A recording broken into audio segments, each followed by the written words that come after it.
If you've considered a career as a professional cook or chef, first let me ask you, why?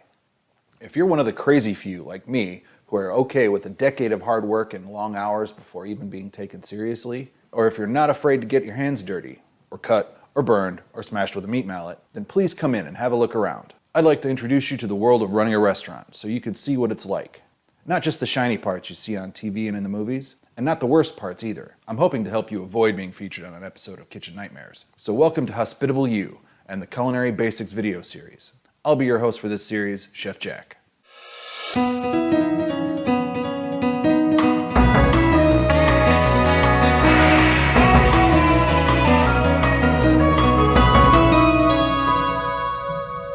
Let's start this series with a little history lesson on the origins of what we call restaurants and the leaders who paved the way to our modern understanding of them.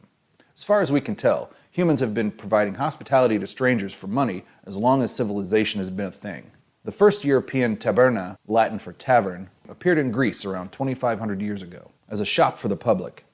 Things like produce, bread, wine, jewelry, cooked foods, and other goods and services could be bought there. Their evolution soon split into two branches, later known by the names thermopolia, an early European fast food stand, and also something like the modern tavern, or what we would now call inns, along Roman trade and travel routes, places where travelers could get food, wine, and shelter.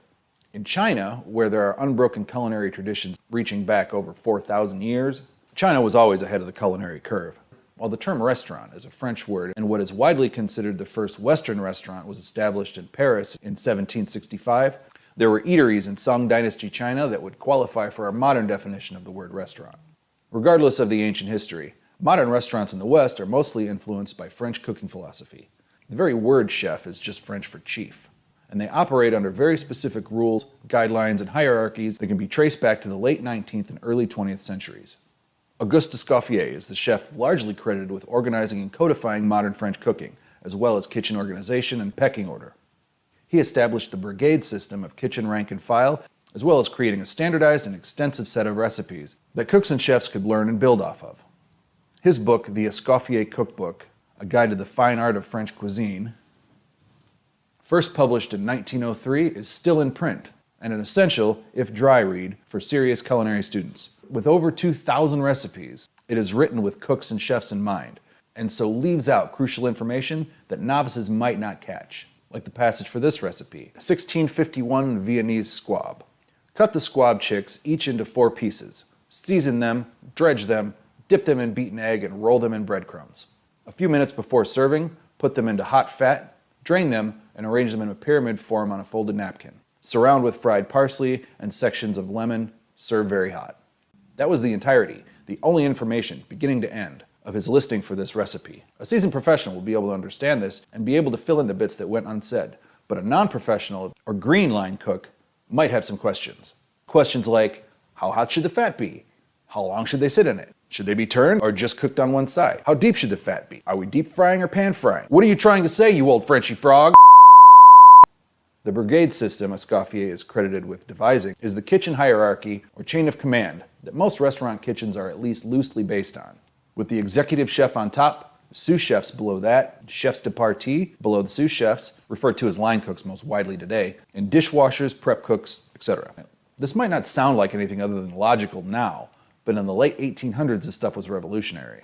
Every cook on the line has a set of things they are responsible for. Work is split up into teams, everyone knows where they stand. Some chef de partie positions, a line cook or the cook station itself, become more important in different formats and require the most skilled cook in the kitchen. So that position comes to be seen as the gateway to advancing to sous chef. In the classic French format, the saucier or rôtissier is usually the one who this falls to, but it varies widely in modern operations. As a burger bar might not need a poissonnier or seafood cook, so the grill cook becomes the most important. A fish and chip shop might not need a butcher, but fry cook positions are the key to that format's success. Depending on the size and scale, most kitchens will combine responsibilities too. It really all depends on the needs of the menu concept, what makes the most logical sense, the layout of the kitchen, and how many seats are in the dining room. French cooking was long considered the epitome of the culinary arts in the Western world. When Western chefs started to explore Asia, and Japan specifically, in the 1970s, they started getting a whole new perspective on how to construct plates, individual ingredients, and even entire meals and course progressions. The The culinary focus in France had developed into complex recipes and multiple layers of preparations. Recipes to complete a single component of a plate. The Japanese culinary philosophy was, and is, much simpler. Take an ingredient at the very peak of its harvest season and showcase its greatness. Let it shine on its own merit. Less is more. Though there are many Japanese chefs and restaurants today that are now exploring Western styles and formats, Japan's own haute cuisine, or kaiseki, had a huge impact on these French chefs. The multi-course, prefix, and tasting menus on modern French, and really all Western restaurants, are a direct result of the Japanese 20-ish course kaiseki meals developed largely in Kyoto out of tea ceremony meals. Each course consisting of 2 or 3 bite portions of hyper-seasonal ingredients, only available or just at their peak around the time of year the diner arrives at the restaurant, and minimally processed to showcase their natural beauty. The Japanese term omakase, or I'll leave it to you, chef's choice essentially, is an extension of this philosophy. Let the person who knows what tastes best right now serve me exactly that.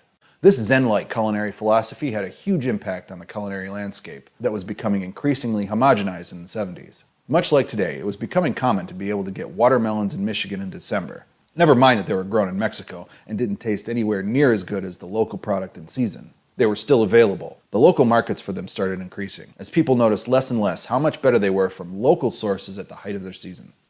Or that fresh corn was so much better in late summer from local farms than in winter from who knows where. The thinking of, it's always available somewhere, so why don't you have it when I want it, started to become more prevalent, and so decreased the demand for quality, resulting in palates that were less and less discerning.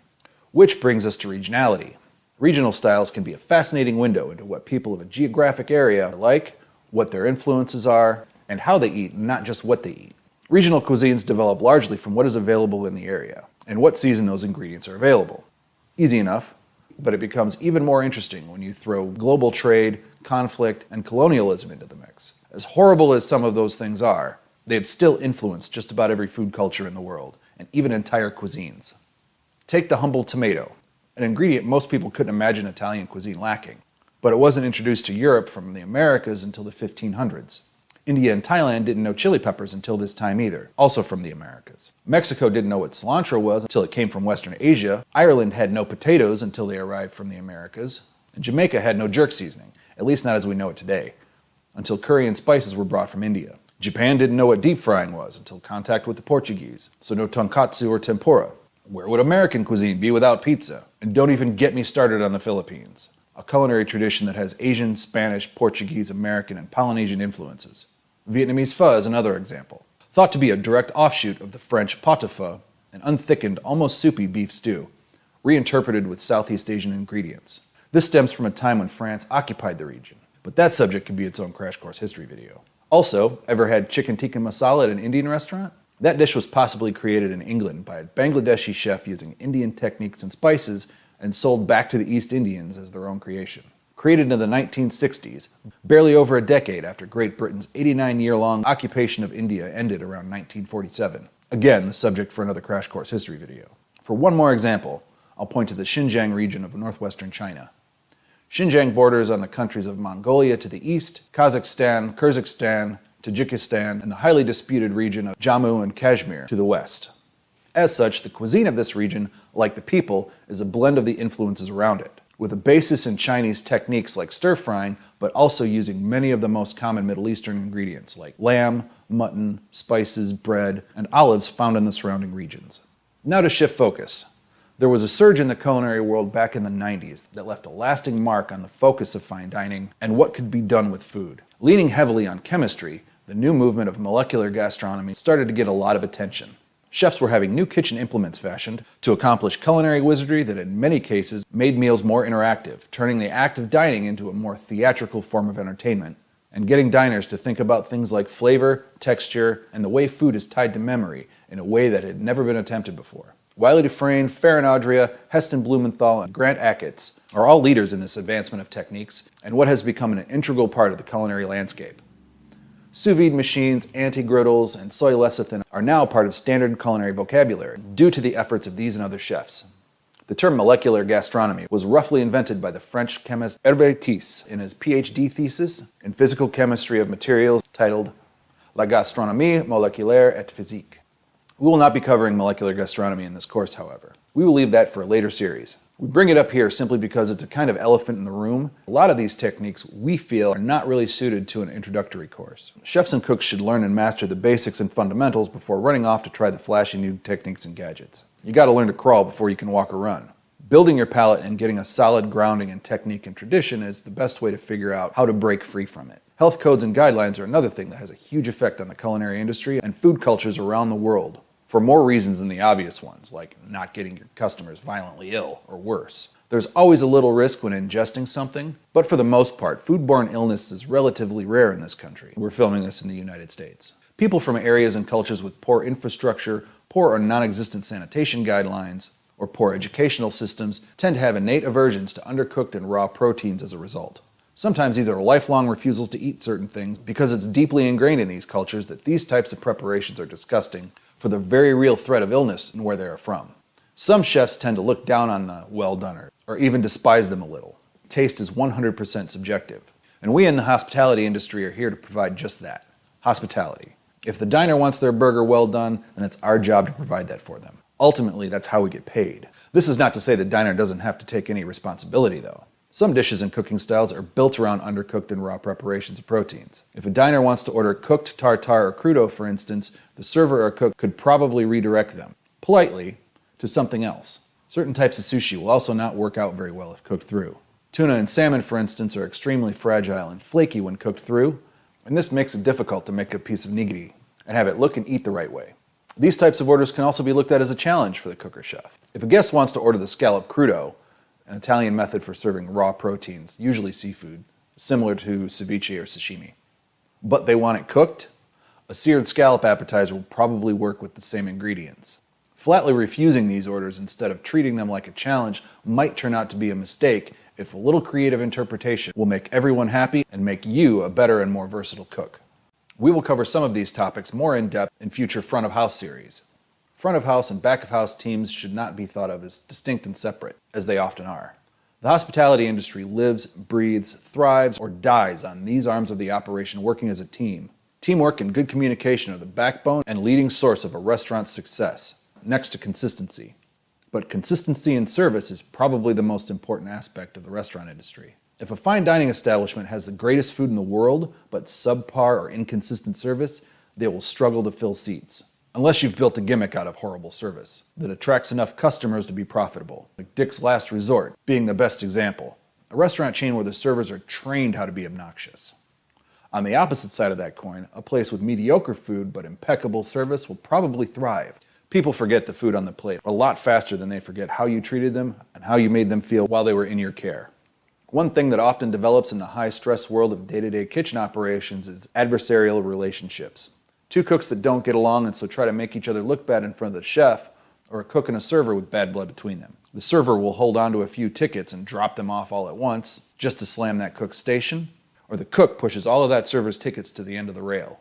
So they are completed last and after newer orders so that the server's tips are impacted. These things may sound pretty childish, and they are, but they happen all the time in restaurants. In my 30 years of working in kitchens of every size, service model, and skill level, I've never seen anyone spit on a guest's food. But this type of bickering happens in almost every kitchen, at some point. The key to diffusing it is recognizing when you start going down this path and deciding to be the bigger person, and apologize or just refuse to participate. The whole experience the guest has in your care is important. Anything that hurts the guest experience hurts the company image, profitability, and ultimately the job security of the whole staff, either through noticeably poor performance that needs to be addressed or the restaurant closing from lack of customers. A very real trend that happens far more than restaurateurs ever admit to. Finally, I want to address the financial side of the restaurant world. It's tough, like really tough. Profit margins are extremely thin, and the amount of attention and care the business needs, and the stress that combination creates, wears on the most experienced of owners, and means that the failure rate and average life expectancy for a restaurant is dishearteningly low.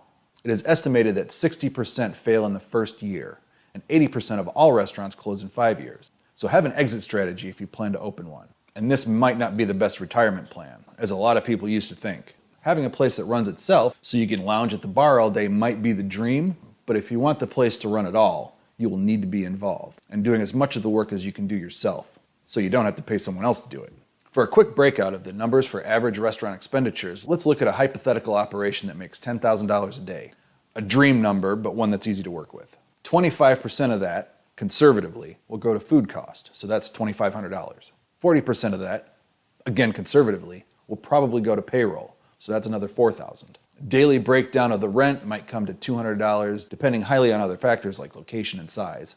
Daily operating costs like napkin and uniform laundering, disposables, toiletries, and cleaning supplies might only cost $500 if you're lucky. Another 10% to beverage costs adds $1,000. A smart operator puts away at least 3 to 5% for repair and replacement reasons. You'll be repairing and replacing something nearly every week, so that's another $500. So that's $8,700, leaving $1,300 in profit, before even considering your own salary and the millions of tiny things that can and do happen and require a monetary solution of some kind. Gas lines, water supplies, electronics, oil disposal, garbage disposal, lighting bills, new faucet handles, chipped tiles, and that cookout on workman's comp because the ice machine is too close to the fryer, so the floor is always slick in that corner of the kitchen. And now you can start to see how that $1,300 a day can get whittled down pretty quick.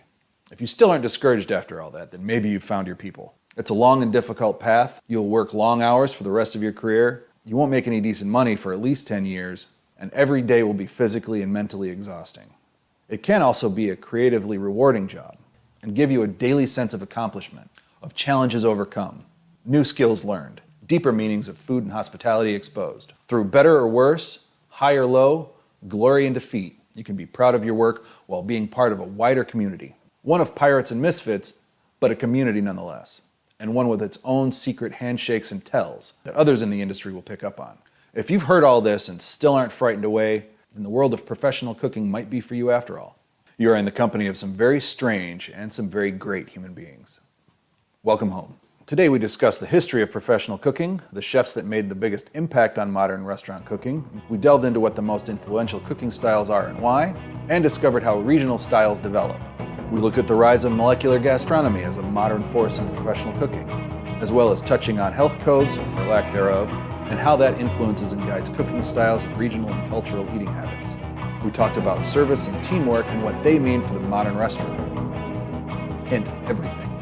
And we dug into what a daily P&L sheet might look like for a hypothetical $10,000 a day operation. Next time, we will be learning sanitation basics, what is expected of a modern cook in a restaurant setting, what they need to have on their station for proper sanitation and sanitary food handling, the needed certifications to work in a professional kitchen, and the most important thing in sanitation, proper hand washing. So we'll see you next time. Hospitable You is produced by Hospitable Productions LLC and all of the people listed here. If you want to help keep Hospitable You free for everyone, please consider donating to our PayPal or become a patron on Patreon. Thank you for watching, and thank you for helping us create a more hospitable you.